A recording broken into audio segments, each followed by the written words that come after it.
David, what do we expect from the rest of this tropical storm?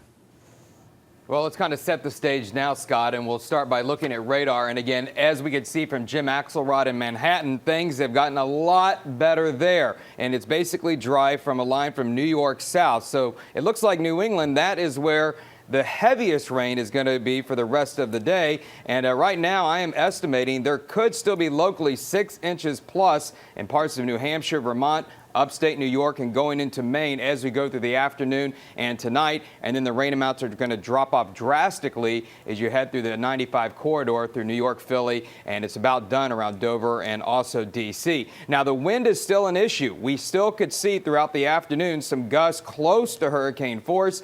Most areas will see tropical storm force winds indicated in yellow there, meaning winds between 40 and 60 miles per hour. And so I think the story going forward the rest of the afternoon and tonight is that the biggest problem is going to be power outages and then also flooding due to heavy rains.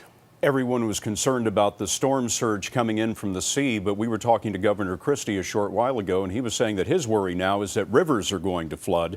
Low-lying areas of New Jersey are going to flood because this rain is going to continue for some time.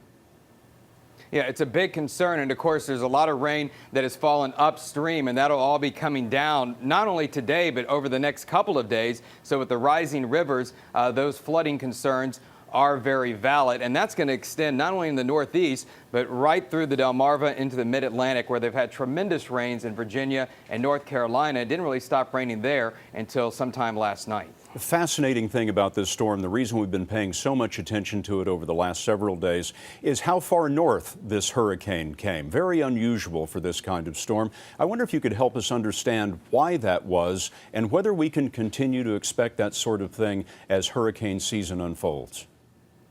You know, Scott, nature has a way of repeating itself, and it's been repeating itself the last month or so with this pattern that's setting up in the Atlantic, with this blocking high that was in place to the east of New England. That was preventing the storm from basically going to the east. It had nowhere to go but to the north as it gained latitude. That's typically not the case with hurricanes. The further north they get, usually we see a glancing blow to New York and New England, and they scoot out to sea. It's very possible that a pattern like that could remain in place for the final couple of months of the hurricane season. And the big rains that we saw in the Northeast all throughout August, they weren't even from a hurricane.